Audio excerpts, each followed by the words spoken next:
talking about. You know, I'm gonna say exactly. Let's get to this. Let's get to this Bears talk. What's going on? What's happening? Hey, what's good, y'all? It's your boy Pat the Designer back at it again. Appreciate y'all for tuning in and rocking with us for another episode of the Windy City Breeze Sports Talk Daily. We got the squad in the building. Yeah. What's good? What's good? Nothing much, man. We out here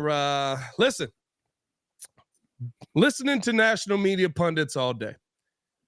Listening to narratives all day, which is all they do. Right? That's all they do. That's how it always ends up. And now all of a sudden, it's starting to sound like Justin Fields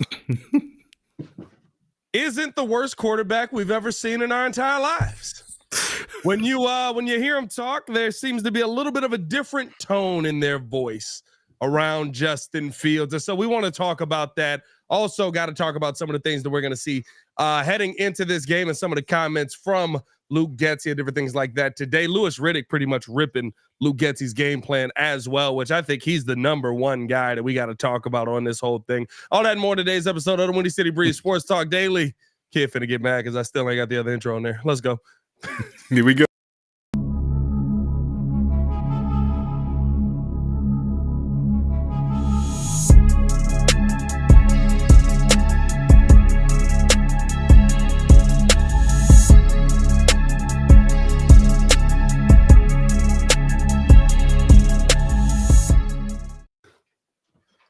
Oh, I thought you was going to put in your 2 weeks. I thought you had left the screen on that mug. I didn't know what was going on. That man said, put in your 2 weeks. I thought he was putting in the 2 weeks. Really thinking about, hey, you know, I've never y'all seen 2 weeks. Hey, side note, y'all seen that podcast that the mug said? I think it was a freaking one of the Logan Paul or something like that podcast where them was like, hey, we putting in our 2 weeks. And it was like, yeah, 2 weeks. Like, it's a podcast. He was like, oh, well, this is our last episode then. It's like, how do you quit a podcast? Like, don't you just leave? Like, you putting in 2 weeks trying to be respectable on a podcast? Like you gonna go to another podcast or something. Like, no, like I'm gonna let you on a mic after I already know you hate me. I'm not gonna let you just speak to the world on my platform after you hate me. You know what I mean? Hey, man. Appreciate y'all for tuning in to show love. Hit that like button, subscribe to the page. You leave that 5-star review. Y'all already know what to do. This is the only channel talk Chicago sports, hot Chicago talk. So make sure that you get in tune with us. Boys, how we feeling today, man? Not too bad. A little under the weather, but I'm all good. I'm here. Let's get it. Hey, that's what we do, man. That's what we do. We fight through. Yeah, you know what I mean, we don't take days off. No Zach Levine. I'm just playing. Listen, shots are fired. Got crazy. Actually, more of a shot towards the organization because I feel like they are forcing him to take days off. But that's a whole different conversation in itself. Shout out to everybody in the chat as well. Let's jump into the topic at hand, boys, because does it feel like the national media is flipping on the Chicago Bears and Justin Fields again? I mean, now it just feels like, right, every morning we get up and we hear about Justin Fields in some capacity, right? We're hearing about what the Bears are doing. And now all of a sudden, it's like Matt Canada got fired and they were like, okay, there's a new offensive coordinator. We got to figure out who's the next offensive coordinator that we got to hate. Finally, they've come around to figuring out that Luke Getsy is the offensive coordinator of the Chicago Bears. And we're finally starting to hear some of the things about Luke Getsy that I think that most Bears fans have been saying all season, that he's not good enough. He's not consistent enough. A lot of the reasoning behind the issues that people have with Justin Fields goes into his game plan. Yeah, I mean, like screen pass. Yeah, screen pass. Another screen pass just happened right now. Get ready for Detroit. What are your thoughts on where the national media at is with Justin Fields and with the Chicago Bears team as a whole? I don't think it's just Justin Fields, right? Because now it's starting to be Flus is doing a good job, but Getsy might be the issue. Justin isn't the issue anymore. Now we're seeing the entire change come out. The funny thing is, you kind of knew that this was going to happen. You know, the Bears for the first time in a long time were the talk of the town when the season started. And then all of a sudden things didn't work out as well. We kind of saw that, you know, we knew the media was going to turn on us then because we gave them a reason to, right? The team sucked. We didn't look good, things of that nature, right? So it is what it is, right? But it's always been something of note that the media has always been hopeful to some degree, but then they put a lot of the blame in some of the wrong areas, or they spent so much time trying to beat into us that it needs to be a quarterback only conversation. When in all actuality, like you just mentioned, Justin Fields didn't get the same treatment Kenny Pickett did for a while. Kenny Pickett was considered this nice QB who just didn't have an OC that catered to what he needs to do. Yeah. Yet we see Justin Fields run for 1,200 yards, was a decent passer in college, yet we don't have that same smoke for Luke Getsy, who has done, 21 screen passes? Jesus, that many? Last game? Against Minnesota? Last game was 16. It was a lot. Yeah, it was 16. It was a lot, though. 21 is crazy. 16 is crazy. 16 is crazy, but 21, we gotta run them out of town with pitchforks and torches. Yeah, no, right. So it's funny that we're not taking it down that path. It's funny how it's just all right. I'm gonna just jump right into it because I'm kind of tiptoeing around it. Louis Riddick has to be one of the worst on-air personalities when it comes to maintaining consistency with his takes that I've ever seen. I'm gonna be honest with you. That's why he's on the thumbnail right now. That man literally just sat there 2 days ago. I made the thumbnail. That's not why I put him on the thumbnail. Let's not say that. I don't know if I agree with that take, but I can hear myself. I can hear you too. Where am I being heard from? Hello? I don't know, but I'm gonna keep the smoke on. Mainly because he did a radio show, and in that radio show, he emphatically said that he would pretty much move off of Justin Fields. That's within the same 24-hour span. He walked that back so far. I mean, legitimately, he moonwalked that joint back. And at that point, he didn't even say I stand corrected or I got new information. He just had a totally different take. And I'm trying to figure out what changed in 24 hours because we didn't play. I think there's so a lot of time when you're national, right? You know how it goes when we try to talk about everything, when you're watching everything and you actually have to do it for a living, there's a lot to watch. There's a lot that you got to sit there and break down. And a lot of times you're not watching the teams that are cheeks. So I think Louis Riddick made his statement on flash. What he said on ESPN 1000 is flashes get you fired, which is a bar. There's no way I'm walking that back down. But he was speaking about Justin Fields when he said it, or he was having a conversation on Justin Fields, we'll say. And it seems like he's kind of moved off the fact that the conversation was about Justin Fields. So he wasn't speaking specifically about Justin Fields in that moment. But what he was speaking about was, that flashes get you fired, which is true. That is an excellent point. Seeing people have flash moments is what keeps people on teams that shouldn't be on certain teams, but they have those flash moments. Guess what? Chase Claypool is probably going to get one more job because of the flashes that he's shown in his career. So he's not wrong in that sense. But then he comes out on Get Up. I think the interview was maybe a week ago. Comes out on Get Up yesterday morning and basically says this. There's so many questions around the play caller and whether or not they're putting him in position to succeed. That's not to absolve Justin of his own issues, and he has some, but there are bigger issues going on there. And I can kind of, what this comment tells me? He finally sat down and watched the Bears game. He finally sat down and watched a full game from beginning to end. Doesn't mean you don't have to talk about these guys, but if you're sitting there on the panel every morning and you're going to have to talk about Justin Fields, what are you going to do? You're going to go watch the Justin Fields clips, look how he played, see what he did on the field as a whole. You're not sitting down watching a whole game. Bears have had now 3 primetime games, and I think that Thursday night game was the last primetime game that we had. And he probably went back and watched the All-22 and said, how you throw 16 screen passes, my boy? Because, again, Louis Riddick is coming at this from the player perspective. And my favorite part about all of this, when you listen to the media members, Justin Fields is the devil. Mm-hmm. Listen to the players. When you listen to the people that play against him, when you listen to the players that are on the field, when you listen to the coaches that have to actively coach against him, they all go, he's a nightmare. I hate game planning for this dude. McDaniels was like, could you please stop running? Facts. Nah, you ain't lying. What Hey, you you know got what? I'm gonna throw this. I'm gonna throw it from a different angle. I want to go the conspiracy route because I think since we're getting down to That's the end of the crazy. season, I know. I'm just thinking. I'm just No, saying. it's not a pause. It's not a pause. But that's crazy. I'm gonna throw it from a different angle. Come on. That's crazy. Is that a Hey, man, pause? I'm not. Come on, man. I That's think it's a borderline. pause. That's borderline. I That's borderline. actually been doing pretty I think good. if you was force it 1-0 in there, last it's a time. pause. Wait a minute. Can I get on my point, please? Good God. Anyway, as we try to get this train back on, wait, no, that's a pause too. Good Jesus, I'm just messing We're not it gonna up. be petty. We're not gonna be petty. My thing is, I think that the since we're coming down to the end of the season with 5 games left, I think that there has to be a scapegoat. I'm just gonna say it. You know, obviously the media is not going to say that, but I think that they're being put in a position where now they're going to talk about somebody who has to go. And because Matt Eberflus is doing a pretty decent job with the defensive side of this football team, I think that the scapegoat is going to clearly be Getsy. And it's also because Justin Fields is directly affected by the play calling that he puts out there for each and every game. If you're going to evaluate Justin's play, then you have to evaluate the play calling to see if he's putting him in the best position to succeed.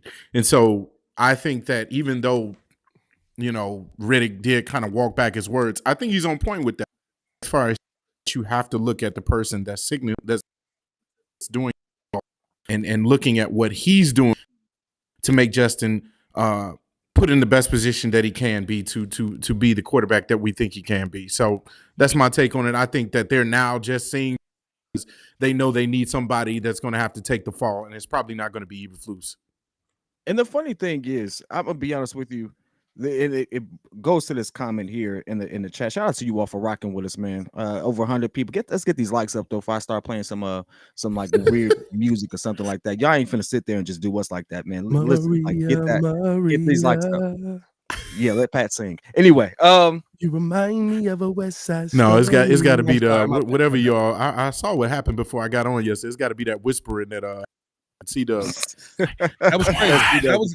That was crazy. It was like, oh my God. Hey, I don't know what he was watching. I don't want to revisit it. Listen, I'm gonna let my man live on that one. But I like this comment that was mentioned there. It said that Luke Getsy called a lot of RPOs, and I've heard this before. I've heard people say this that some of these are RPOs. Now, if that's true, and I can't confirm that, and I know that some of it has been speculated. There's a lot of RPOs too. You do have somewhat of a 50-50 issue. Like, I really don't know. And I've said this before, and I've kind of gotten killed for it on Twitter for it. I always felt like your OC only calls plays that they are comfortable with their QB actually executing. And if the game plan sucks, it's a dual thing. Maybe Luke Getsy can't call plays. That's very possible. That's the theory I'm rolling with, realistically. But I have to give credit and I have to give some thought and consider that maybe he is dealing with a limited QB, which is why just for screen passes, though? You know, that's why this is a 50-50 conversation. And I get why it's so polarized, and I get why we have this back and forth. I get why we spent 8-6 however many weeks it's been talking about it, and we really shouldn't have been. So there is a lot there that needs to work out. I don't think that anyone needs to be a scapegoat in this situation. Justin's been bad enough on his own for us to have this conversation. Yeah. I think Getsy's been bad enough on his own. The tough part about that is, though, right? If I don't trust my quarterback, he don't throw it 37 times. If I don't trust him, how do I evaluate him if he don't throw it? You don't trust him already. That's been inconsistent this entire season, though. Right? You know what I mean? Like if I already don't trust my quarterback, there's no evaluation to be had. I don't trust my quarterback. Yeah. And it's not to say that there's not issues with Justin Fields, but to me, right? Why is it for the people that say Luke Getsy doesn't trust his quarterback, right? Luke Getsy don't trust Justin Fields. That's why he doesn't let him throw the football. Well, why did he let him throw the football 6 times in the first, 7 times in the second, 6 times in the third in the Detroit game, destroyed the Detroit Lions the whole game, and then he got to the fourth quarter and he threw one pass? Why now don't I trust when literally Justin Fields puts you up 21 points? Like, why now don't I trust him? That's my thing. Like, the trust factor of it, and I do think there is some aspect of it there. I'm not saying that that's a completely dead narrative. I'm not saying that that's not something that may be taking play into it. But it's very weird for you to take the trust away from him when you gave him that trust the whole game. Mm-hmm. Right? It's very weird for you to take and really what you're running is, shout out to Coach T, right? Really, even in that Vikings game, right? You're running more of a run check option. So you get a little peek to see if the blitz is coming. If the blitz is coming, boom, you get it out. Justin Fields executed the game plan. Now, are there still issues there? Yeah, 100%. I think that there's a moment downfield where Justin Fields has got 6 seconds with the ball. Darnell Mooney's literally going, please, Jesus. Just it's right here. I'm right here. There's no one. Waving his hands like a cheerleader, yeah. Nobody. Oh, I gotta, hey, Justin, right? Right here. Olay. Right here. He got the Olay. Right here. Right here. And then Justin threw it to a check down. Right? Like that. Like there are those moments. And listen, I'm not telling you that Justin Fields is a perfect quarterback by any means. What I am telling you is that the evaluation can't just stop at Justin. The flipping of whether he's a good quarterback or a bad quarterback can't just stop at Justin. Mm-hmm. And for some people, that's where it stops. Well, he doesn't trust the quarterback, so that's why Justin Fields doesn't throw the football in the fourth quarter. But he threw it the entire game. Yeah. He trusted him to throw deep passes the whole game. And even under the blitz, right? My issue is not the screen pass. I think a lot of people think the issue with the game plan that Luke Getsy had is the screen pass. I don't blame him for that against that defense. That's fine. That defense, I don't blame him for that. That's a fine game plan versus that. My issue is it's a conservative. When they know that, well, it's not conservative. How much you gonna do? I mean, when they blitz, I mean, conservative as far as not throwing it down the field versus throwing it 5 yards the other way. And that's the difference. The conservative part comes in where you know they're blitzing, they know you're screening. Mm-hmm. You got to take one shot. Yep. You got to take because they know you screening. So guess what? They're leaning toward the screen as they blitz. But I will say this: Justin has a hard time picking up the blitz. He's been well, he has some horrible blockers. No, too. But here's the thing. He did a good job. That's the scapegoat at times, JC. QB can set his protection just like the center can set the protection. Sometimes he doesn't set that protection. He sticks with it. No, he has a very hard time. But he did a good job in the last 2 games where teams blitzed him. He did a good job versus the Vikings. He did a good job versus the Lions. I get you. He ran the play the right way. There has to be some kind of option for the defense to, like, I'm gonna be real with you. I don't believe the Bears are gonna win this game versus the Lions. The Bears dominated the Lions for 56 minutes of the game last game. I don't believe we're gonna win this game versus the Lions. Why? Because the Lions now know what's coming. Mm-hmm. Yeah, the Lions know exactly the game plan you're gonna throw at them. Now they still struggle with mobile QBs. Justin Fields should still be able to get out and move the ball and all that. But the Lions know exactly what's coming. And guess what? That's exactly what's coming. So you're basically saying they have no faith in changing up or making adjustments to what the what changes he gonna make? What changes has he made the entire season? That's my point. Which is why we need to evaluate the OC more than the quarterback. Because I think he plays scared. When they're up, he plays scared. And that's what I meant by the whole conservative comment is that I think he doesn't have the trust in himself to do what he needs to do so that he can close out games. I don't think he's just a good play caller. I think that's still right. That's still a lack of trust in your quarterback. I'm not denying that there's a lack of trust in Justin to handle certain things. What I'm saying is your lack of trust is getting in the way when he's actually playing well. Yeah. Your lack of trust is taking away the things that we actually think Justin Fields does well, whether you think he's good or not. Right? Like whether you think Justin Fields is a great pocket passer or not, he's a great passer of the deep ball. Mm-hmm. You got to throw one shot in there versus a blitz that you know is coming where you say, listen, Justin, we got to make sure we got to try and get them to play back a little bit more like they did in the fourth quarter where you drive down the field and you instantly get into field goal range. We got to get them to play back a little bit more. We're going to take a deep shot in here. You might get hit. Prepare yourself. I gotta play a little devil's advocate on that one, because I think that's one of the things where when he did have good line play, he held the ball too long. He had trouble, actually picking up certain things. And like you just mentioned, with this whole blanket that came out of nowhere, by the way, he wasn't picking up the Olay blanket. Yeah, he wasn't picking up those things. So when you have that coming, here's the thing: as an OC, and I only know this because I've been like diving deep into whether or not I'm even on point with critiquing Luke Getsy. I really try to take pride in learning a little bit about each individual, what they're responsible for, before giving a take on it. Realistically, he has to set his QB up for success. And sometimes when you know your QB is deficient at things, you have to protect them from themselves at times. And I don't know whether or not Luke Getsy is doing that when it comes to like I don't like the screen passes, but I have to admit it was probably the right thing for him to do. But then hearing him repetitively say, Justin has the ability to audible. Justin has the ability to call another play. Justin has the ability to do this and not see it happen. I can't sit there and say, man, Luke Getsy is ruining Justin. If Justin has the ability to do these things at the line, he's not doing it. And he should be doing it. Now I have to look at Justin like, all right, is this true? Because you ain't spoke out against it. I ain't heard nobody say cap. I ain't heard nobody say anything against Luke Getsy when he says Justin has this ability to change this play. So if that's true, and I just heard myself, that's weird. If that's true, then I have to give as much smoke as I'm going to give Getsy as to being conservative, because he doesn't have that trust. As Justin, like, hey, you have to earn that trust as well. It's not, oh, I did this in college. No one cares. Yeah. I don't care what you were in college. It's not translating to the major league right now. Right now, you're not there. This is faster. That ball needs to come out quick and stuff like that. Keep up. But here's the thing, kid. Right there. Yeah, right. But here's the thing. Audible to what? Right? I don't know. I don't know when his audible would be. But he has the ability to. It's the conversation. He has the ability to audible. But if the play that you get called in is the right play versus that defense, why audible? Like it's the right play.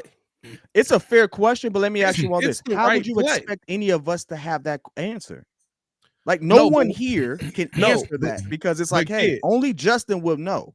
Only that coaching staff would know. So it's a valid question, but unless we're in that room, we won't know. But if he has the ability to adjust it, then he has options. Yeah, what are those options? And are you reading the defense enough to know when to do it? That's a valid question as well. But see, here's the other thing too, right? There's that, and then there's also Luke doesn't trust Justin. If I don't trust the quarterback, you don't have the ability to audible. Most quarterbacks in the NFL don't have the ability to audible. Most quarterbacks in the NFL don't get to go up to the line and go kill.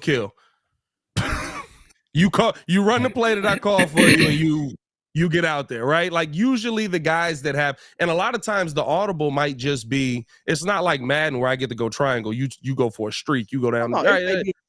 It's not like that. Right. And even if you get it to that point, it's more of a rapport with one player, right? It's more of a, like Shannon Sharp talked about it when he went to Baltimore. He said he didn't know the playbook. The whole audible for Shannon Sharp was just get to your spot. Justin ain't had nobody on the team he worked with long enough to have that rapport with nobody. DJ Moore is his best receiver. And Cole Kmet? We're in one season. Cole Kmet maybe, but like, what are you going to run? Darnell Mooney, who he's missing, like you just said it, he misses him often. Right, but your number one receiver is usually the person that you have that rapport with, that you have that audible with, because he's the person that's going to be able to take the top off for most teams. With us, we have a speedster who, in the situation that we were in on Sunday, was that Sunday?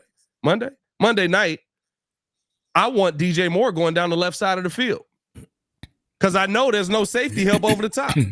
That's the audible I want to see. Boom. All right, I got you at some point in the game, just attack downfield, because what you did and what the game plan dictated, and even if he should have audible, whatever it is, what the game plan dictated was that we have one option versus the blitz, and that's the only option we're going to use. That's all we got. We got one option versus the blitz, and that's the only option we're going to use. We got the screen pass. All right, what else we got outside the screen pass? Another screen pass.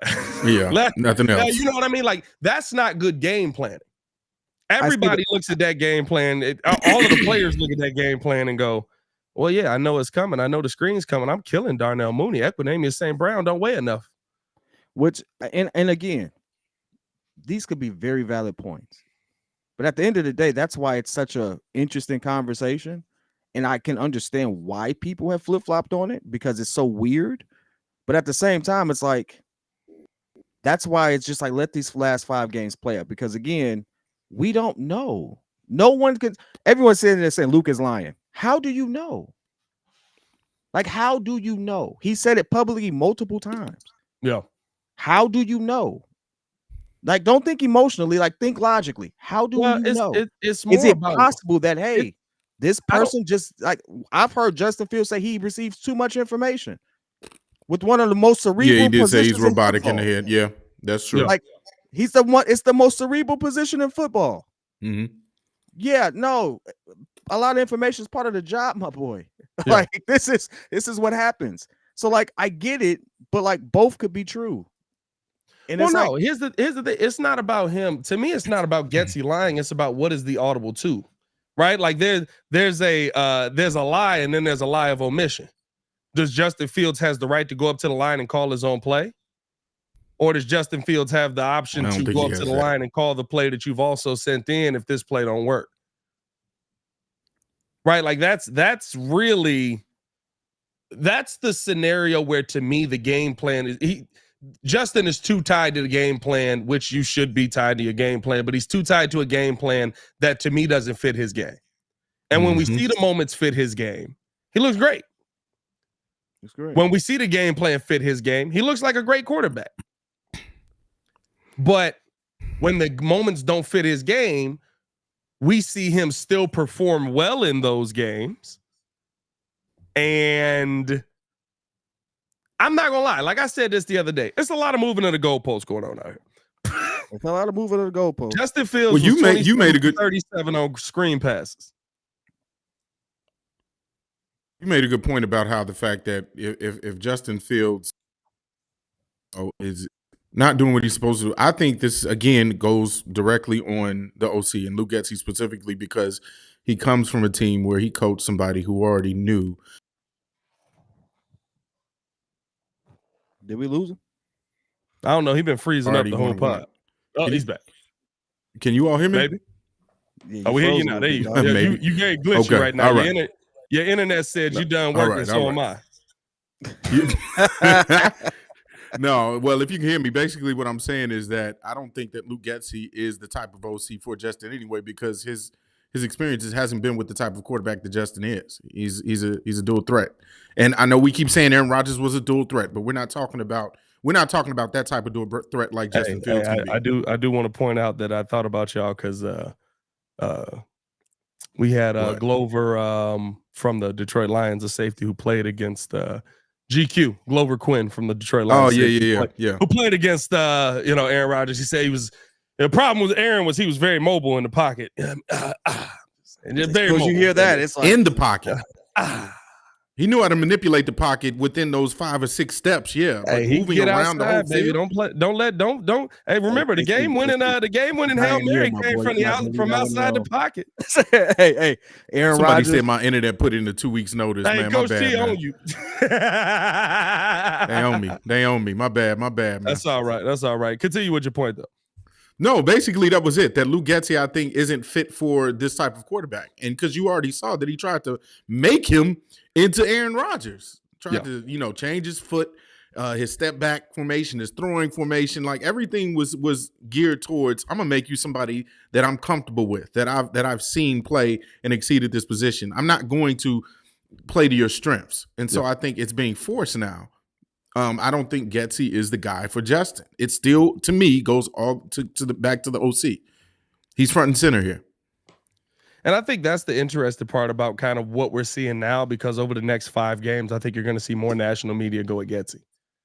Mm-hmm. Very much like how they went at Matt Canada, because now they're paying attention, because this is an actual storyline for the offseason. They don't expect the Bears to make a run. They don't expect the Bears to win none of these games. They don't expect the Bears to make the playoffs, right? They expect us to control. They expect us to be in a draft race. They expect us to be drafting for a QB, right? Like that. That's what they expect. I do agree with that, Rex. Like a lot of people be talking about Getsy did all this great coaching with Aaron Rodgers. He got Aaron Rodgers at 37.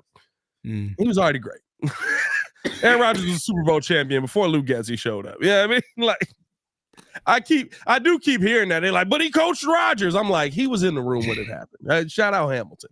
Yeah, I mean, like, I will say that's the gift and the curse of that, though. Like, I can't say, like, yeah, him coaching Aaron Rodgers means that he probably didn't have as much of an impact as we give him credit for, but he also coached Aaron Rodgers, which means that he probably has learned so much from an offensive side. He's trying to replicate that in Chicago, and Justin's just not Aaron Rodgers. Like, Aaron Rodgers is legitimately the most accurate QB in NFL history. Yeah, he's like pretty good. He's pretty like we can hate him all you want to, but like, we're talking about one of the Mount Rushmore level QBs in the history of the sport.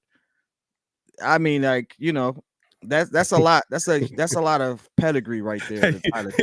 You know? Luke comes in, is like, "Hey, Aaron, you should try this." Nah, that's okay. You got it. Like, yeah, right. He's yelling at the receivers before Luke can even get down there. It's like, oh, the one thing that I do look at, right, is that, listen, you can't sit here and talk about Justin Fields as if he's a finished product. You can't. But how do we get him moving in the right direction for being that finished product? And I'll even offer this question up, right? Because I do think that a lot of people, when you see as many national media, it's not just Louis Riddick. We're seeing a lot more national media members start to get on the Justin Fields isn't the problem train. When you start to see that probably means that they've heard something and they're already preparing to try and be right, because in 5 weeks, nobody's going to think about a radio interview. They're going to think about what you said on TV. Facts. So you start to say some of these things now. You look like you were right all along. You keep your job. Told you, man, it's a conspiracy. The truth is out there. I get it all, right? I get it all. X-Files. Gets Files. Ooh, oh, no, that's the White Sox. Oh, God. But we got two. That's the problem. We got too many dudes with the last name Gets in this town. We got too many organizations in rebuild mode at the same time. That's what it is. We got, and both of them will have a Gets in them. Yeah, I mean, White Sox got Chris Getz. Bears got Luke Getsy. We figured it out. One of the Gets got to go. Gets the f out of here. But no. hey, you on it today, bro. Well, no. Hey, Cubs might not even get they're not getting Shohei. I can't wait. I've been waiting on that. Bro, they definitely not getting Shohei. I've been waiting on that. Cubs fans was coming out like that man was going to leave, baby. Like he was going to leave LA. Hey man, it's still a chance. Straight to the Dodgers. Hey, he about to here come the blanket again. He about to just grab his stuff and say, come on. Just this to the other locker room here. Let me. Man, all right, y'all gonna see. Let's play ball, baby. Y'all gonna see. Let me ask y'all this though, right? Because here's the tough part. We're an organization in rebuild. Yep. There is a lot on that first year, and if you, depending on how this season ends, in theory, you got better. I don't see the Bears losing the next 5. You've gotten better. You think they're gonna go 5-0?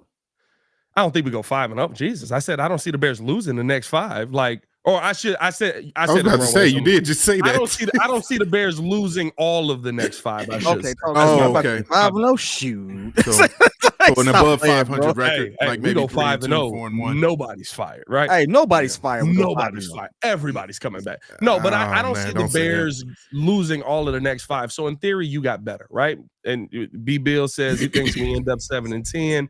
We end up 7-10, 8-9. You won 3 games last year. You got massively better, right?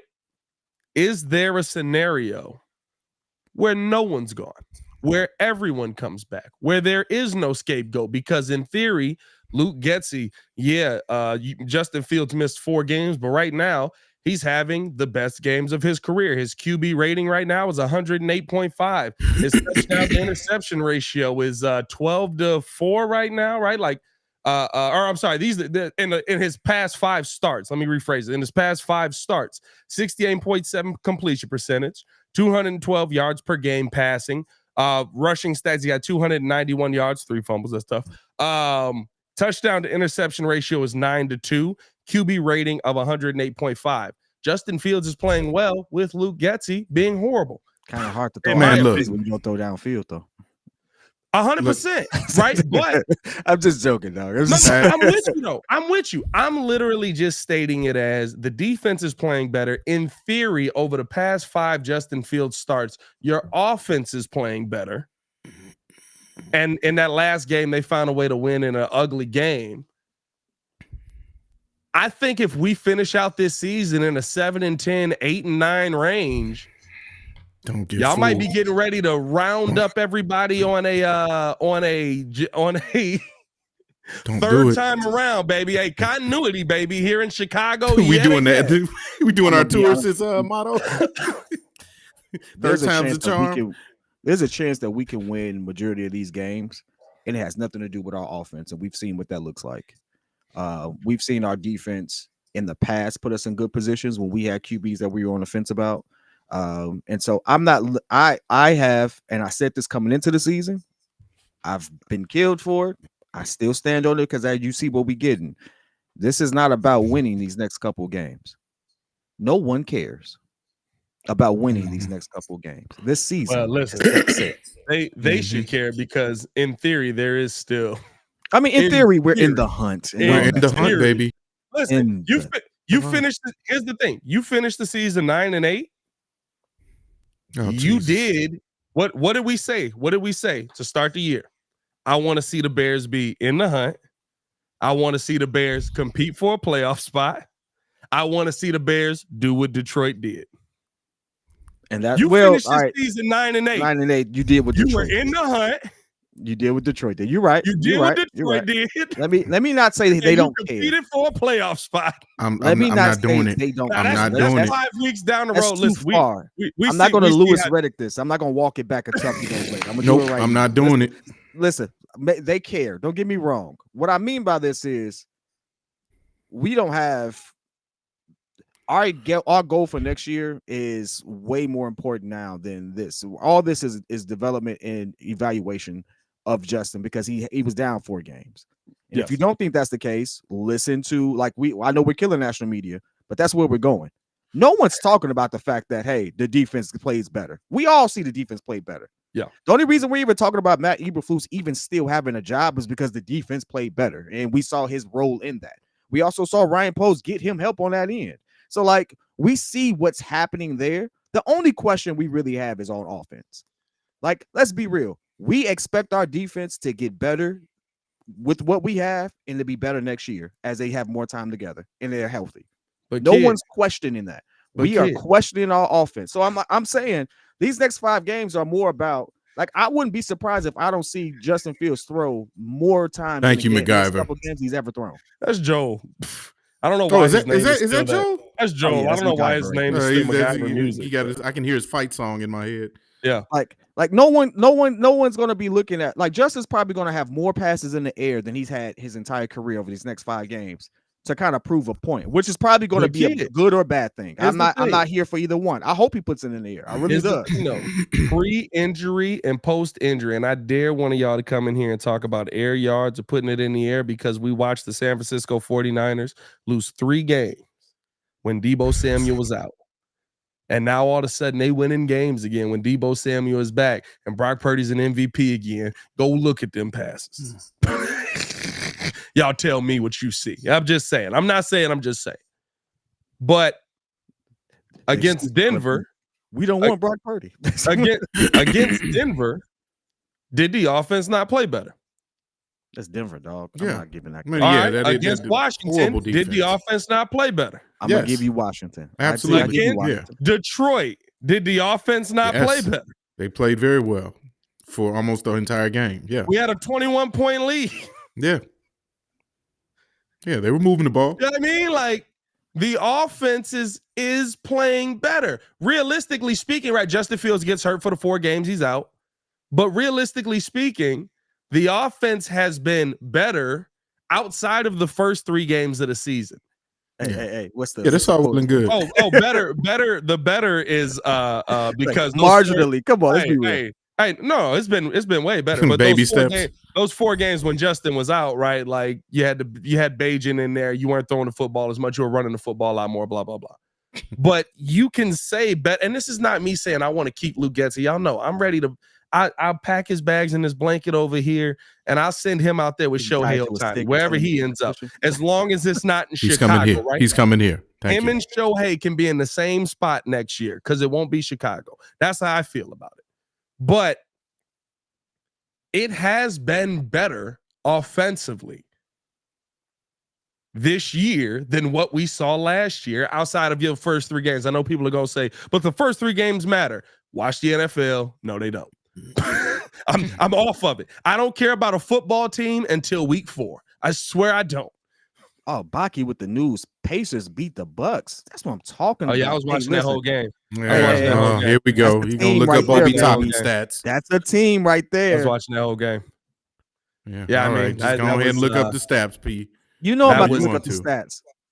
Oh, that was, bro. I said that we were talking in my other chat about that. They were like, "Oh, there's no way that the Pacers beat the Bucks." And I was like, "Okay." Hey, but you know what? To your point, Pat, because I need to say this again. I've said this the last 2 times we've been on.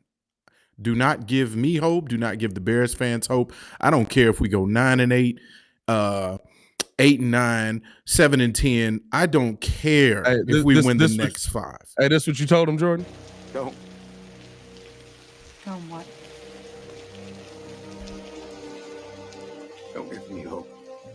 We can't hear nothing that just happened, but I'm sure I heard everything. That was exactly. I was gonna say I heard all of that. Y'all heard that, right? Like I don't take the fool's gold and think that just because this Bears team is on the uptrend and they win the next 5 games that you need to keep Luke Getsy. This team does not need to bring every single person back if they win out. That is not happening because, as I've said before, they have better options out there for this team to improve leaps and bounds. You don't sit there and accept mediocrity just because, oh, we won a few more games and we got it together and we seem like we're going forward and we're moving upward. No. Don't do that because this whole Chicago sports landscape is all about mediocrity right now. 9 games. 9 games is not a few more games. It's like it's triple what we won last season. I don't care. I don't care. That's 6 more games. We tried to lose last year. Hold on. You shouldn't even equate that to last year because we were trying to lose. Okay, so last year, even last year, fully talented, 6-7 win team. Sure. That's still better if we win 9 games. You're absolutely right. And I still want better at the OC. I stand on business with that. I want Getsy out of here. Hear me out, JC. You do realize that when you say I want better and don't want to settle for mediocrity, you have to open yourself up to all possibilities. And that's going to be a possibility that includes running directly contrary to what you want to happen in Chicago, which means Justin may not be here. They go get another QB who is going to come into a system that's already built for him potentially. And have that learning curve in that new system so you don't have certain different traits and stuff like that. And they could do exactly what the Houston Texans did and probably go get an offensive lineman as well to kind of shore that up. And now that new quarterback is benefiting from the things that Justin didn't have, which is not fair, but it will make us better. We have our number 1 receiver. We could potentially draft another receiver. Like all of that stuff has to be on the table when you say, hey, I want to be better. So are you coming from a Bears fan or are you coming from I want Justin Fields to have the opportunity fan? Which Bears fan? I don't care. If I can take the fact that, okay, better may mean that Justin is out the door and we trade him to, say, Atlanta for more picks in the draft, then that's okay. They see the need for and they evaluate Justin's 5 games. The internet is like, nah, dog. Yeah, bro, you got to fire. You got to call Comcast. Man, what is going on with this Walmart connection? All right, y'all. Walmart connection. Walmart. Whoa, don't put yourself out there. No, I'm joking. That's what refresh it the is. screen. No, refresh the screen to come back on. He got refresh the screen to come back on, bro. He got one of them Walmart modems that he thought was on point. He got one of them Walmart modems. No, that he thought was on point. Quick. Just hit refresh so you can come back in. Jesus, he'll figure it out. I'm trying to help you out. I ain't trying to diss him. Pat, I'm sorry. Bears will be lucky to win 2 of the next 5 games. Maybe they will. Give me a thumbs up when you're ready to. But the thing is, right? If they win 3, if they win 4, right? Like that's improvement. It is like that's not something to. And here's the thing. I will say this. I'm on the other side of it. I'm not on the bring everybody back. Maybe I'm on maybe Flus. I would much rather have somebody who's a proven leader in the building. I'm more of a fan of having a offensive minded head coach next that has already done it. But I don't know what they're gonna do. I don't know what the game plan is gonna be. And if they do bring these guys back because they won more games, that's usually the reward when you win more games. Dang, I sent Joel a message thinking I was talking to Jordan anyway. That's tough. That's tough. Let's copy and paste that one over. Hey, yeah. Copy and paste that one over. There you go. Somebody said them AOL trials finally ran out. He been hoarding them since Taco Bell back in 2001. Bro. Hey, I put it back on the screen. He pauses. Froze immediately. Immediately. Hey, it's a good question. I like this one because I do think that this is something that the Bears might do even if they kept Justin Fields. Tier 2 quarterback question: Michael Penix or Jaden Daniels? I'm taking all the flyers on Jaden Daniels that I can, bro. JD Cole.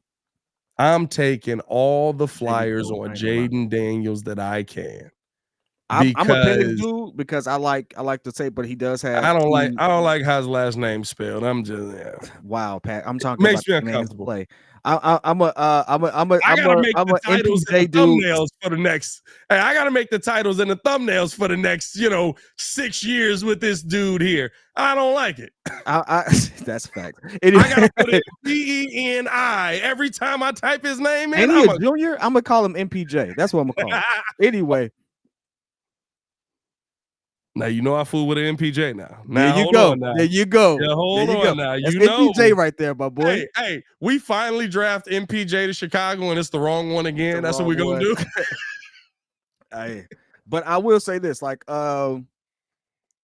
it's necessary. I don't think here's the thing: we're going to draft a quarterback. Like that's happening. I don't think so. I don't think that's a guarantee. I think we have to. I don't believe so. I don't believe so because here's the thing, right? You have to draft a quarterback until you put all the right pieces in place that it shows you that you have to draft a quarterback. But then you go draft a quarterback. Who are the quarterbacks that we're talking about being great quarterbacks in the NFL? There's a lot of guys that we're taking in places that weren't the number one spot, right? Dak Prescott might win an MVP this year. Now we know what Dak is, right? Like he might win that MVP. Absolutely might not be of it. Like, come on. Hey, hold on. Wait. All right. So when we talk about stuff we don't have to do, we don't have to get a receiver. We barely getting DJ Moore this rock. So all right, listen, we don't have to get a receiver. I think we have to get a quarterback. I think you're probably gonna end up losing Darnell. I think you're probably gonna end up losing Mooney. So you probably end up going out round. I'm saying that we will draft one. I didn't say he has to be a number one pick. But you know what? I'm not gonna lie to you though. Why? If you're just drafting one to bring him in and be, you're basically drafting one if you're not drafting a high pick guy to be the next bridge guy until you find the guy or you find some magic out of this guy, right? You got Bajan. Bajan looked good. He looked okay, right? What does Bajan look like behind a better offensive line? What does Bajan look like behind a better wide receiving core, a better running game? My goal what you just said though. You said Bajan, D2. I'm talking about we now have the opportunity to draft the D1 QB against better competition, maybe a little more ready for the league. Like I like Bajan, don't get me wrong, but like if we're going based off pedigree and stuff like that, yeah, we're gonna let them battle it out for our QB2 and potentially QB1 if we move on from Justin. Like Brian has to do it. It's predicated on these next 5 games, obviously, but if these next 5 games are him and Hahn and still, there's a QB walking into Chicago. You don't have to like it. That's a smart business move. Like everyone kind of agrees with that. Like if these next 5 games are very inconclusive, the conclusiveness that the consistent thing is going to be your GM's getting a QB. Here's the thing, right? If these things are if they're inconclusive, if they're what is he doing here? Where did Come on, man? He probably filling in for me because my 30-day membership just ran out. Yeah, your internet is on 0% right now. Man. Joe can't even. Joe, you let him in too early. He wasn't ready. Oh, there he is. We can hear him. Joel, super producer Joel Holt you there? Hey, Joel is crazy, dog. Can you hear us? Yeah, I hear you. Oh, okay, all right. Oh. This man entered just to not say nothing. Man, this man got just chilling. Hey, Joe, man. One drink or two. Mr. Clean from vacation. Hey, I know it's not two because I was there for two.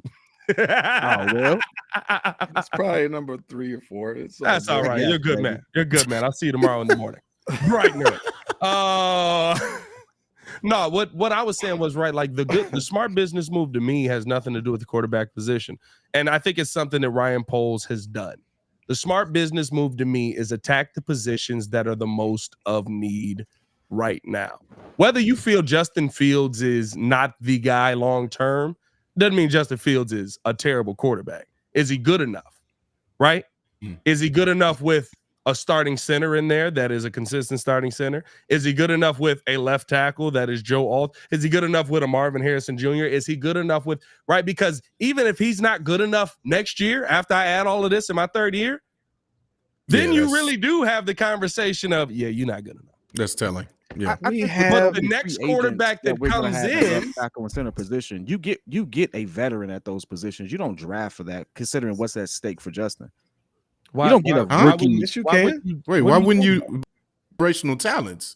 We're talking about first rounders. We're not talking about what Braxton Jones. You could be getting an all-pro left tackle in the first round in Joe. You could. I'm not saying you couldn't, but I'm also saying that there's a lot of logic, and it's been reported that you can actually go with we got some decent free agents next season. We went with veteran centers. We went with veteran centers. They sucked. All the offensive line. Here's the thing about offensive linemen that are on the market. They're usually not good. Yeah. There's a reason they hit the market. They're on the market. Right. Case in point, Mike McGlinchey. Now I will say this. Orlando Brown Jr. was good. Yeah. He wanted to be a tackle so that he could get the bag. He got the bag. He needed to be a guard. Yeah. It's more about, you have to draft. When you pay for free agents, you're paying for the lack of being able to draft well. So you might be able to find a free agent center, right, to like kind of ease in your rookie center. You can also but we got free agent centers. You can find Nakeem Hicks. Yeah. You can find Nakeem Hicks, who was like a mid player, but some guys develop and finally take a while to develop into their game. Who's a guy that really stands out to me was oh my goodness, he was a defensive end, like 6'8", and I want to say, from what I remember, he took a while to grow into the NFL body, so to speak. It's losing my mind. On the Bears? No, not on the Bears. He was. Oh, okay. That's why I was like, forget it, because I can't remember. But there are cases of guys that come in the league and they have some talent and they take a while to develop. I mean, even to your point, Leonard Floyd, right? Until after he leaves, he gets a little bit bigger, a little bit stronger. Now he's averaging 7 sacks or something, where he never fulfilled what he was supposed to do here in Chicago. Yeah. Gets in a system that you know what, the one thing Glover Quinn said to us today that I think here's the thing. Everybody believes the players should overcome the system. And I keep telling y'all, this ain't basketball. Mm-hmm. Must really be in a game that it takes 11 people to do a ballet on a field perfectly. And if one person don't do their job, which we just watched on Sunday, right? If Equinemius St. Brown makes one block, Darnell Mooney scores a touchdown and gets a 60-yard reception perfectly, then it don't work. Glover Quinn was talking to us today, and he said, you'll never believe how many players are destroyed because they're in the wrong system. Well, that's cool. You'll never believe how many players were, and I can't think of the player that he brought up. It was Steve-O. Thank you. That's my man. Calais Campbell was a great name. That was a Steve-O. Good job. That was a crazy ghetto in that. Hey, we're connected, bro. Yes. That read was my insane. mind. That lets me know his name. Steve-O needs to be doing something with his time. Oh, Steve-O's he be on point with the football. I underestimated his power a little bit. I'm not gonna lie to you. Hey, Steve-O needs to go ahead and do a Steve-O speaks NFL. He knew Wouldn't be bad. because he knew that dude was 6'8", but it took a while for that cat to develop, and he became a solid, player. So those are the Akeem Hick type of guys that you want to get in free agent and then come up. But you want to draft your blue chip players all the ways. I mean, the 85 Bear team, they got two rookies on them. Joe. I'm just saying that they drafted rookies on there. He's got to go with what he knows, P. Don't be mad. No. Oh God. Look, man. I'm not here to do the Super Bowl shuffle. That's just time. I'm not trying to do that. Sing the rap. You know the rap. We are the Super Bowl. Word. No, the point is crew. Drafting well. That team was made up of a lot of draft picks, not necessarily a lot of free agents. Now, of course, the free agent was different back then. Okay, I'll give you that. A lot different. Or actually, it wasn't a free agent. Actually, it wasn't a free agent. You're right. There wasn't one. Free agency back then was like, please let me out of my contract. I kill everybody in the building. Somebody asked, what is in that glass, Joe? What's in that glass? This man went back 40 years. But no, what I was saying was right. Like how important systems are, and that's what Global was really telling us is that, right? Like even I hate to do it, but going back to the 85 Bears, right? The 86 and 87 Bears didn't work. Why?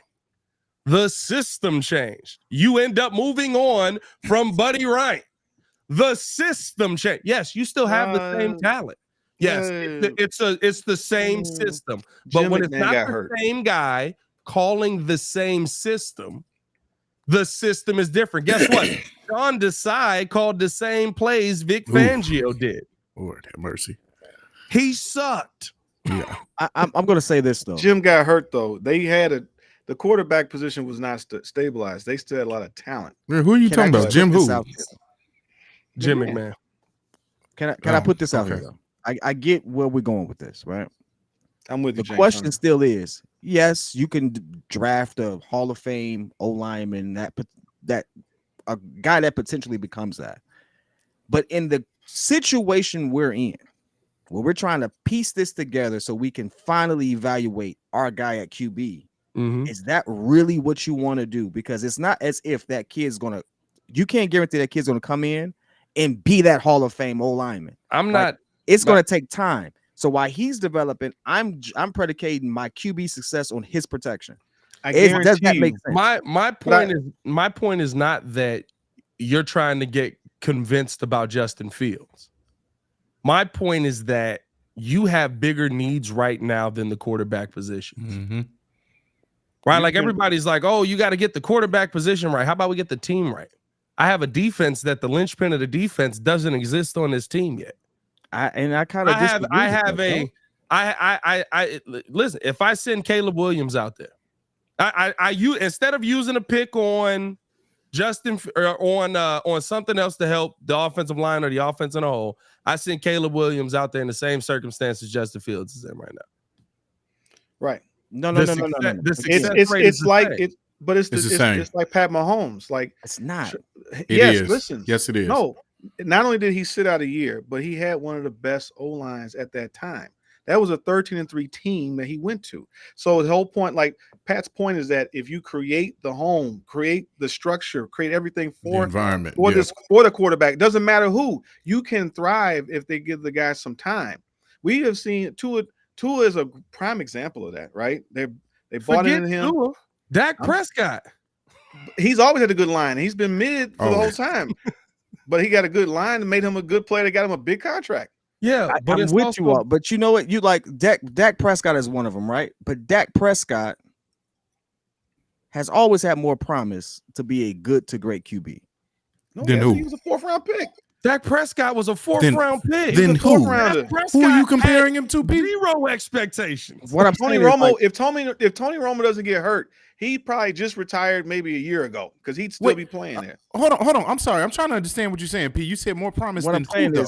Once they put Dak in, they rode with Dak, and Dak gave you enough to kind of like feed off of, right? He gave you enough promise to sit there and say, okay, we can work and roll with this guy. Like I remember that season. What I'm saying is like because Tony kept dying. Because Tony kept, so that's fair. The argument isn't should we get an O lineman? I'm there for that, right? But when you make the statement, there's no other position more important. There's more other positions more important. I'm like, not if you still have questions, because that's the one position where you shouldn't be on the fence. You can't be on the fence with the guy that has the ball in his hand most of the time. Like you can't be on the fence about that. So if you're on the fence about that, and you have the opportunity to have potentially like we don't know if these kids gonna work out. You miss on like half the first round pick. Yeah. Like, but like if you have that opportunity, there's been what 12? How many rounds in now? There's 6 rounds, right? Seven rounds. There's 4 out of 14 picks. Actually, Ryan Pace is doing pretty good. Out of 14 picks, Ryan Pace has 6 starters. I'm sorry, not Ryan Pace, Ryan Poles. Oh. And if you go QB draft in the first round, you miss half of those are busts. Like, so I'm not sitting there saying that that's there, but you got to look at it like you're looking at it from the aerial view, not if Justin can be 6 years down the line. We're talking about year 4. What am I doing to make sure that he has the best opportunity for me to say, yeah, I'm going to extend this guy in year 5. But that's a very important contract because there's hundreds of millions of dollars tied to it. But it doesn't mean I can go get a younger kid and I don't have to worry about that, and then I can shore up everything else. Like that means you're saying that he's worth. That means you think that he's going to get a Pat Mahomes type of contract. He's not going to get that contract based on whatever his productivity is. So the whole point is that we want someone. You said Pace, huh? I'm listening to you, dog. It's I mean, but I'm happy when I said Pace. Yeah, I meant polls. But the point is that at the end of the day, if you don't give him the right scheme for him to thrive, if you don't give him the line to protect him, it's not going to work. He's okay. I'll give you this. I don't think he's done enough to where he's not done enough that he can overcome the adversity of this team. But I don't think a lot of quarterbacks really can. And the problem is the microscope is on Chicago because the national media actually believe in Fields, which is why he's getting so much press right now. And it was like they've never talked about Chicago like this. But to your point about but the other point is why Dak is thriving is because they've had one of the best offensive lines. So he's been a mid quarterback with one of the great lines. Jalen Hurts has a great line, and they got a good scheme, and they support him. Hurts has a great line, and he looked mid to me. I'm sorry, I'm back on the Jalen Hurts' mid train. I'm sorry, he looked. I mean, what about Brock Purdy too? For the team. But what about Brock Purdy as well, though? Like we feel like Jalen Hurts should be doing more. Yes, that's right. We feel like Jalen Hurts should be doing more. But here's the thing: Jalen Hurts wasn't good until you gave Jalen Hurts the pieces. And this isn't a Justin Fields argument. This is a team argument. This is a right. Team. Receiver. When you took away a major piece from Brock Purdy, like everything else is the same. Offensive line was the same. You lost CMC maybe in there for a week, but for the most part, right, your receiving crew was the same. Your play caller was the same. Mm-hmm.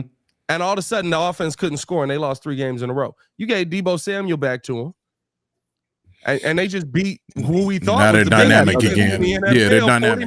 49-23. No, they had other it's still a team game. Everybody. But what I'm saying is, when you give these guys the pieces, I don't care if it's Justin, Caleb, Penix, whoever it is, Jaden Daniels, Bo Nix, P. Kid, whoever you want to throw out there behind the quarterback position.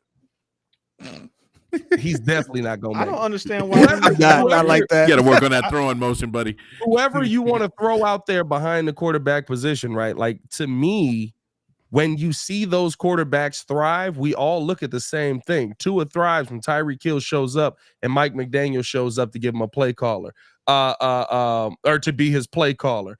Josh, why can't I think? What's old boy in Detroit?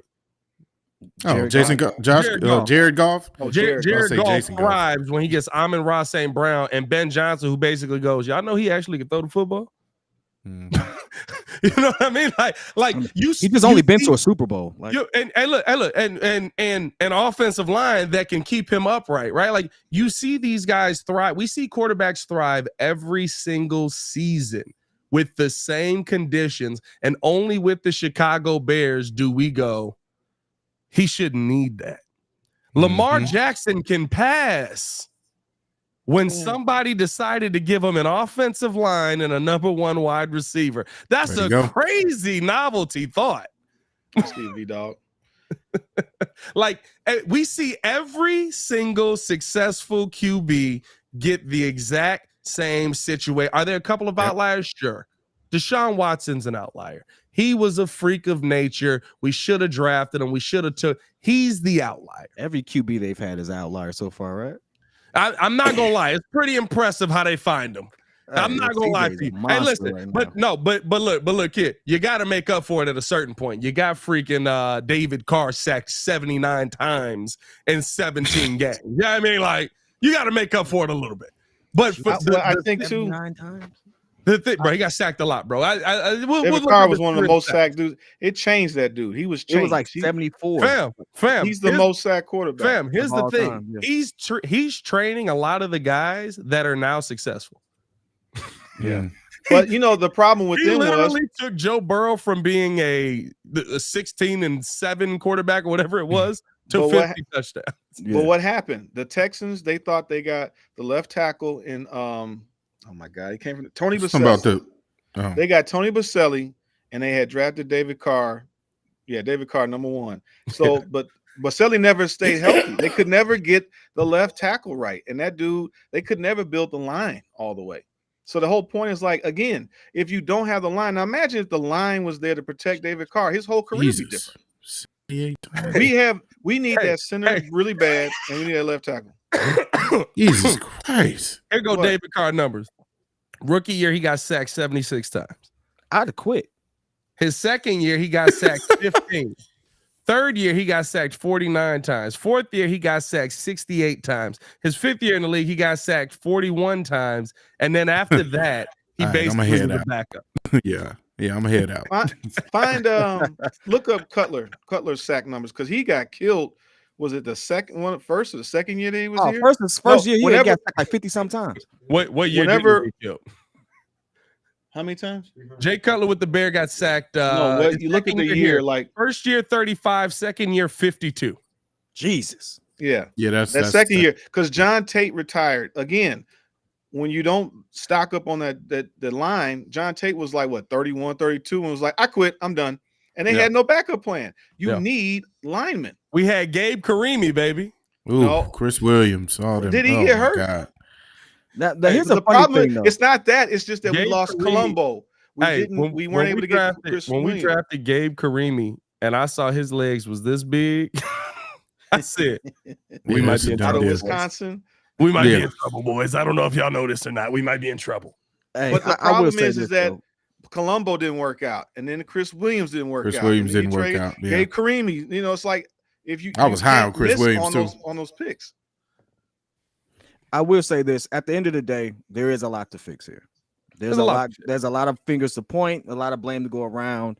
Just as you can come up with an argument of how much we need a better OC. He did smartly retire. You could be a Justin Fields fan. We can point to some example of Joe Burrow not having a line and still overcoming bad situations as well. And he's had season-ending injuries twice. Yeah. Hey, listen, but his career might be going down the drain soon. His career is definitely going down the drain. I mean, they spent money in that line. It's still not good. But I mean, he still. Can he play 100%? He still might not have. Andrew Luck didn't have a line, was still dominating. Those are guys that can transcend some of the adversity of a team.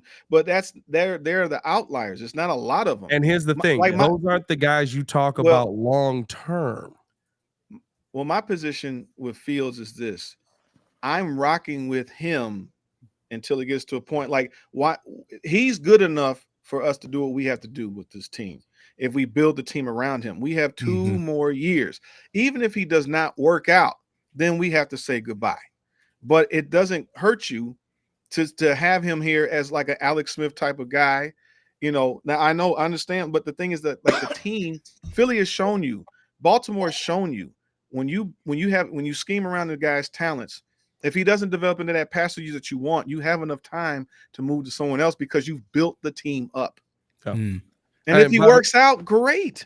And I do like these comments, right? Because there's people that I tell everybody, look into the numbers, update your narratives, different things like that. The conversation on C.J. Stroud. Now, C.J. Stroud doesn't have a good line. C.J. Stroud's line is ranked higher than the Bears. C.J. Stroud is a top 15 offensive line. Yeah. The argument to that would be he's good. He's a good enough QB to get the ball out footed to look like that. I've heard that argument, and it's actually sound when you look at it. I mean, listen, the argument on the other side is that Justin Fields has the most time with the ball, but we also watch the game. He's got the most time with the ball, but it's a lot of times because there's somebody getting back there and he goes, oh Jesus, hold on. Let me if the tackle lets the guy come through. Hey, a lot of times. How many times do we see that versus the blitz where Justin Fields just made a play get extended? That goes into the time. I'm gonna get you. Why is it goes into the time? But why is it Justin Fields' fault that the defense fails against Denver? That the defense failed against the Lions? Like, why is all that on Justin Fields? It's Justin Fields' fault. Yes, it's all his fault. Like he has to play defense on he has to play defense and offense. He's a two-way player. He's got to stop Russell Wilson. He's got to be a two-way player. He's got to play quarterback and safety. He's got to be Shohei Ohtani. So then when you all mess up and then he's in a position where it's almost hard to win. Oh, he sucks. And here's the thing. I need people to understand. My argument isn't Justin Fields. Now, do I believe Justin Fields can be the quarterback of the future? 100%. I do. I think he's good. I think if he leaves here, he's going to go somewhere else and be really, really good. I also believe that no matter who the next quarterback is, I want the next quarterback to have an offensive line and receivers. Dude, what is so funny? No, you said Jim didn't play linebacker in that game. and guess what, Coach T? I do like traditional style QBs. I do. Yeah, you sure do. I do favor traditional style QBs. What did Pat say yesterday? You like your I forgot what he called it. No, we're not gonna repeat that. I'm not spunky. Safety in our spunky quarterback. He likes a spunky underdog, bro. The kid loves a spunky underdog. No, I like a more traditional QB because you like a feel-good story. Proven track record with that QB. What I don't understand is like people need to throw away Fields' rookie year. That does not count. Yes, Pat Mahomes is not a traditional QB. No, it does not. He's already improved. Where last year he didn't barely threw maybe 1 200-yard game. He's already had more 200-yard games.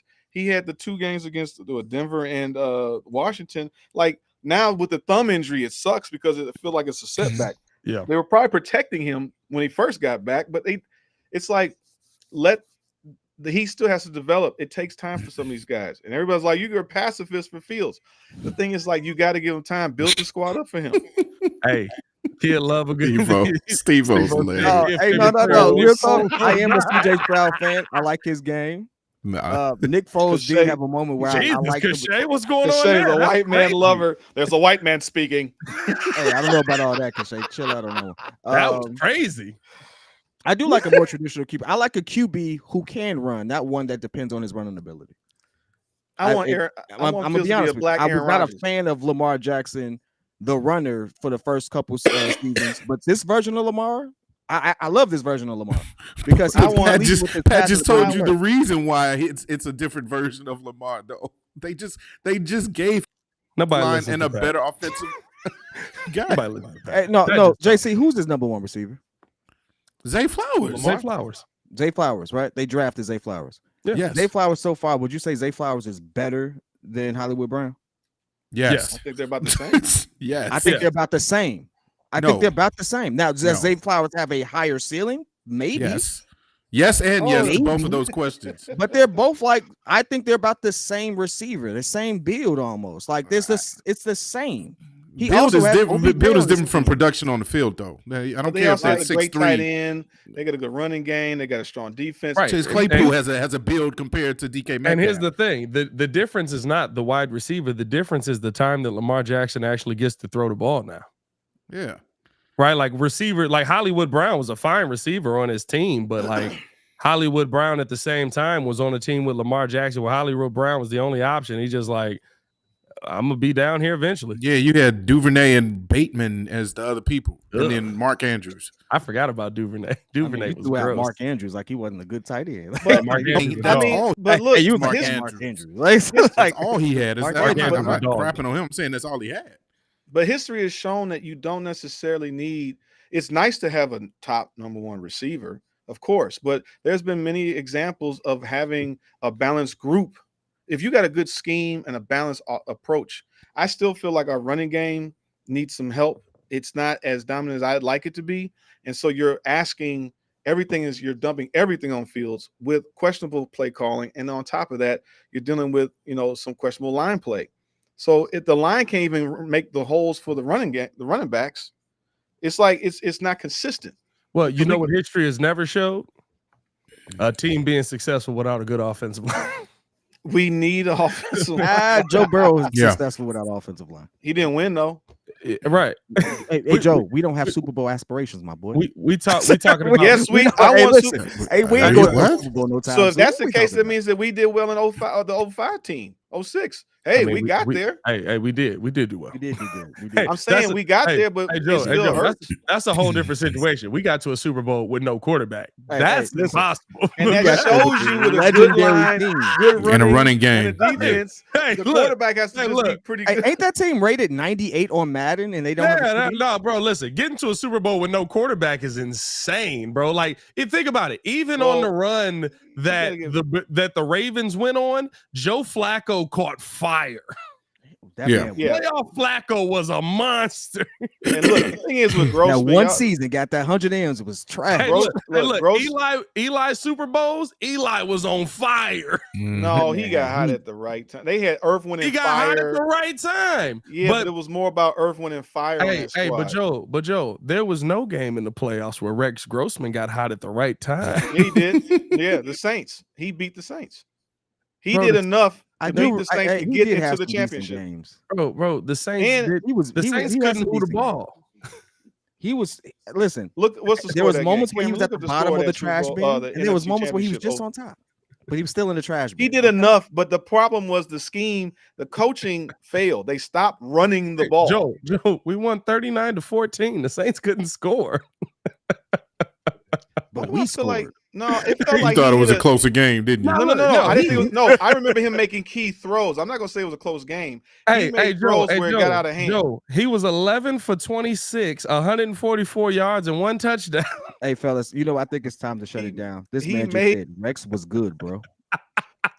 Who just said that? Hey, somebody said Rex was good. Not only do I now know, like, you better be trolling at Florida because it was a key moment that Rex. It was that he did something where it was like it broke the game because it could have went the other way. That's he was 11 for 26. Brother.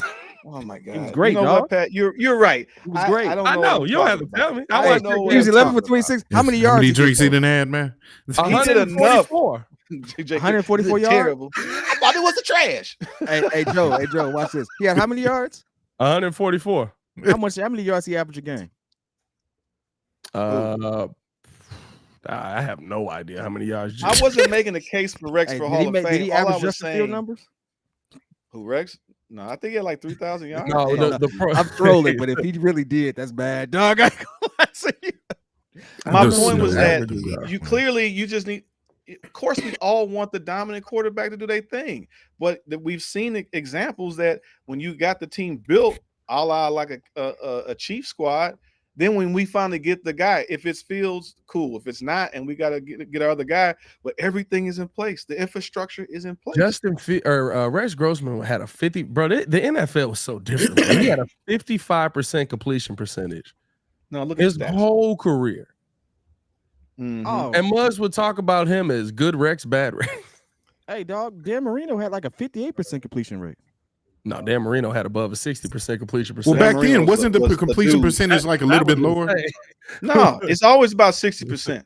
It's always about completing 60%. Nah, back then they did. Back then it was. In the 70s, I thought it was a little bit lower. In the 70s was. No, Dan Marino was like someone when they didn't expect. He was a rookie that got to the Super Bowl. Nobody was expecting. Dan Marino they had was good receivers in his own world. Dan Marino had He was 58. He finished 59.4, 58, 64, 59, 60, 59, 58, 56, 57. He was around. He finished his career elite 60, 62, 64. Damn. Hey, Dan was slanging that thing. Quincy Jackson, I do remember the snow. I do remember that. I'm just saying, I felt like Rex made a key throw. I'm not saying Rex was about this one Bears throw. all. No. Well, maybe it was one throw. The point is, they did enough where we got to the Super Bowl, and then they lost. Hey, he existed in that game. Hey, but at the end of the day, y'all. Hey, we done had too much fun. Joe jumped in and we did 17 minutes extra. Good Lord.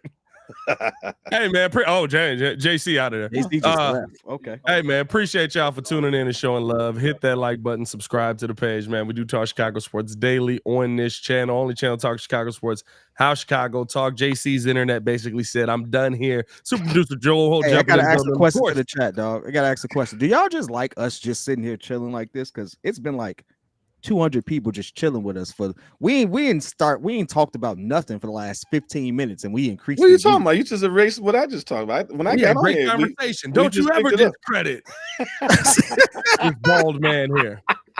Hey, we might be doing more of these since Oh yeah, I do got to tell y'all that. Oh, I didn't even talk about that. Appreciate y'all for tuning in and sticking around. For everybody who tunes in on the live calls. Oh, they say yes. Y'all the homies. I bet.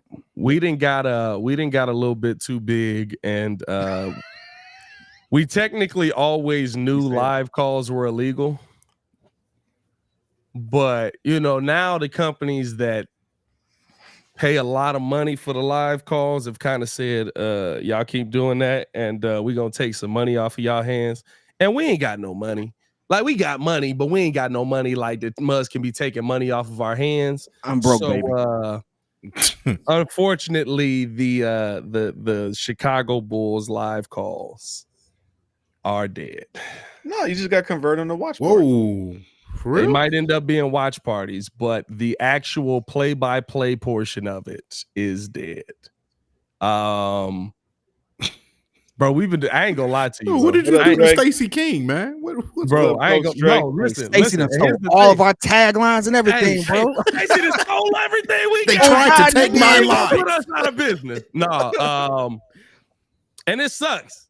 It sucks because this channel is kind of built off of live calls. Oh God. Yeah, this channel is very much built off of live calls. It has been grown a lot off of doing those live calls, but we will try to find a way to watch parties. We gonna get in here. We ain't gonna call the game, but we gonna watch. Push on. You know what's crazy? You know what's crazy? Like I'm not gonna lie to you. I think I'm more hurt than anybody about it because I really enjoy doing it. Yeah, you clearly do. So much fun. Hey, Joe hit me with. I called Joe. Joe was the first person I called. I said, "Hey, bro." Basically, they said they're gonna come through and hit us with the you dig if we don't stop playing around with these live calls. And Joe said, "Well, Pat, you don't have any money, so that's the end of the live call." That's it. I haven't really. He said, I haven't been paid. I can't get sued. I can't get sued. How you get sued for something like? Hey, but you know what though? Bro. Gilbert Arenas does his watch parties. There's a lot of YouTubers. We might do the watch parties. We might keep the watch parties going over on Playback. Because Playback is kind of a more you got to sign in and do it, which also comes with an NBA agreement. So I think that we can kind of supersede it that way. I don't think I can call it over there, but I do think that I can supersede it. But we still gonna have a ton of Bulls content coming y'all way. You know what I mean? We're gonna have so much Bulls content happening. We're gonna have maybe there's some way there's a lot of NBA stuff out there now too, where you can kind of put it on the screen and get away with it. That sounds bad. We could do highlight stuff and break. That might be what it comes to, right? Because the thing about the whole play-by-play is, and full disclosure, it's nothing like crazy. Like, it's a law that I've known the entire time I've done it, right? But there's nothing wrong with reacting to it. So it might become that we do reaction videos. It might become who sent the letter. I said the company that paid a lot of money for the rights to do play-by-play. Now, technically, it wasn't a letter. It was the heads up to the possibility of the letter. So we're going to avoid the letter. Because when you get the letter, then you got to go pay money. I ain't got no money. And then that's a YouTube strike and all that stuff. Yeah. So we're not going to risk the channel. We're not going to risk... Somebody said ski mask way. Any bread out of our pockets. Ski mask way. The ransom notes are far from handsome.